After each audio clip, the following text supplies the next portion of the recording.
তোমাদের যদি আমার এই ভিডিওগুলো ভালো লেগে থাকে তো ভিডিওটাতে একটা লাইক দিয়ে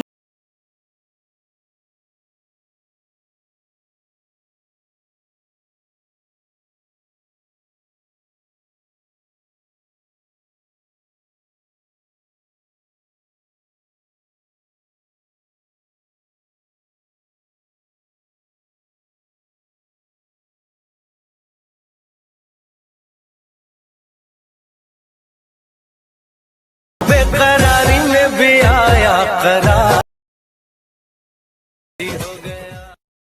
আশা করছি সবাই অনেক ভালো আছে, তো আমিও ভালো আছি। তো তোমাদের জন্য আজকে আবারও একটা trending Hindi song status video editing নিয়ে চলে এসেছি। তো তোমরা প্রিভিউতে স্ট্যাটাস ভিডিওটা দেখতেই পারলে কীরকম হবে।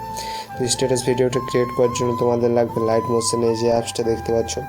অ্যাপসটা যদি তোমাদের ফোনে থাকে তাহলে তোমরা সহজে ওই ধরনের স্ট্যাটাস ভিডিওটা ক্রিয়েট করতে পারবে। তো স্ট্যাটাস ভিডিওটা ক্রিয়েট করার জন্য তোমরা সবার ফার্স্টে লাইট মোশন অ্যাপসটা ওপেন করো। তো লাইট মোশন অ্যাপসটা ওপেন করার পর তোমাদের সামনে এরকম কিছু ইন্টারফেস ওপেন হয়ে যাবে। তারপর তোমরা তোমাদের প্রজেক্ট অপশানে চলে আসবে। প্রজেক্ট অপশানে আসার পরে যে দেখতে পাচ্ছ beatmark project by NK creation, light effect project by NK creation, এই দুটো প্রজেক্টের লিঙ্ক আমার ভিডিও ডিসক্রিপশানে পেয়ে যাবে। সেখান থেকে তোমরা তোমাদের লাইট মেশিনে ইনপুট করে নেবে। আর লাইট মেশিনে ইনপুট করতে কোনো রকম অসুবিধা হলে আমার এই ভিডিও ডিসক্রিপশানে একটা ভিডিওর লিঙ্ক পেয়ে যাবে, তাহলে সেই ভিডিওটা দেখে নেও, তাহলে তোমাদের এই দুটো প্রজেক্ট ইনপুট করতে সুবিধা হবে। তারপর তোমরা কী করবে, যে বিটমার্ক প্রজেক্টটা আছে ওপেন করবে। ওপেন করার পর তোমাদের সামনে এরকম কিছু ইন্টারফেস ওপেন হবে। তো সবার ফার্স্ট তোমরা একটা ফটো অ্যাড করো। ফটো অ্যাড করার জন্য যে প্লাস এখানে দেখতে পাচ্ছ ক্লিক করো। ক্লিক করার পর মিডিয়াতে যাবে। তো মিডিয়া থেকে একটা ফটো অ্যাড করো। তো মিডিয়া থেকে আমি একটা ফটো অ্যাড করে নিচ্ছি। তো দেখতে পাচ্ছ মিডিয়া থেকে আমি এই ফটো অ্যাড করে নিচ্ছি। অ্যাড করার পর ওপরে কোনো থ্রি ডট দেখতে পাচ্ছ, থ্রি ডটে ক্লিক করবে।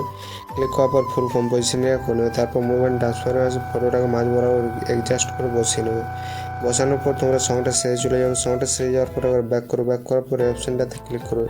তাহলে এরকমভাবে তোমাদের ফটোটা পুরোটাতে হয়ে গেছে দেখতে পাচ্ছ। হয়ে যাওয়ার পর তোমরা কী করবে, নিচে যে ফটো লেয়ারটা দেখতে পাচ্ছ ক্লিক করো। ক্লিক করার পর ইফেক্টে যাবে, থ্রি ডটে ক্লিক করো, কপি ইফেক্ট করবে।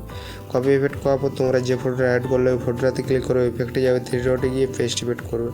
তাহলে তোমাদের এরকমভাবে ফটোটাতে ইফেক্টটা কিছুটা লেগে যাবে দেখতে পাচ্ছ। লেগে যাওয়ার পর তোমরা নিচের ফটো লেয়ারটাকে অফ করে নেবে। অফ করার পর তোমরা এই বিটমার্ক প্রজেক্টটা থেকে বেরিয়ে যাবে, যে লাইট ইফেক্ট প্রজেক্টটা আছে ওপেন করবে। ওপেন করার পর এইখানটাতে একবার ক্লিক করবে। ক্লিক করার পরে যে সিলেক্ট অল লেয়ার দেখতে পাচ্ছ, সিলেক্ট অল লেয়ার উপর ক্লিক করবে। তারপর এখানটাতে আরেকবার ক্লিক করে কপি লেয়ার করবে। কপি লেয়ার করার পর তোমরা কী করবে, লাইট ইফেক্ট প্রজেক্টটা থেকে বেরিয়ে যাবে, যে বিটমার্ক প্রজেক্টটা আছে ওপেন করবে।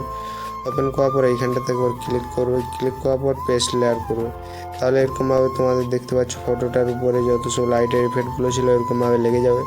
লেগে যাওয়ার পর তোমাদের একটা পিএনজি অ্যাড করতে হবে। তার জন্য তোমরা এই যে প্লাস এখানে আবার ক্লিক করবে, মিডিয়াতে যাবে। তো মিডিয়া থেকে একটা পিএনজি অ্যাড করে, তো মিডিয়া থেকে আমি একটা পিএনজি অ্যাড করে নিচ্ছি। তো দেখতে পাচ্ছি মিডিয়া থেকে আমি পিএনজিটা অ্যাড করে নিচ্ছি। অ্যাড করার পর মোবাইল ট্রান্সফারে আসবে। আসার পর পিএনজিটাকে নিচে অ্যাডজাস্ট করে বসিয়ে নেবে এরকমভাবে। তো এরকমভাবে আমি পিএনজিটাকে মাঝ বরাবর নিচে অ্যাডজাস্ট করে বসানোর পর সাইজটা আমি হালকা ছোটো করে নেবো এরকমভাবে। ছোটো করে নেওয়ার পর তোমরা শেষে চলে যাবে। শেষে যাওয়ার পর একবার ব্যাক করো। ব্যাক করার পর অপশানটাতে ক্লিক করবে। তাহলে এরকমভাবে তোমাদের পিএনজিটা পুরোটাতে হয়ে গেছে দেখতে পাচ্ছ। হয়ে যাওয়ার পর তোমাদের ভিডিওটা সম্পূর্ণ এডিটিং কমপ্লিট হয়ে যাবে।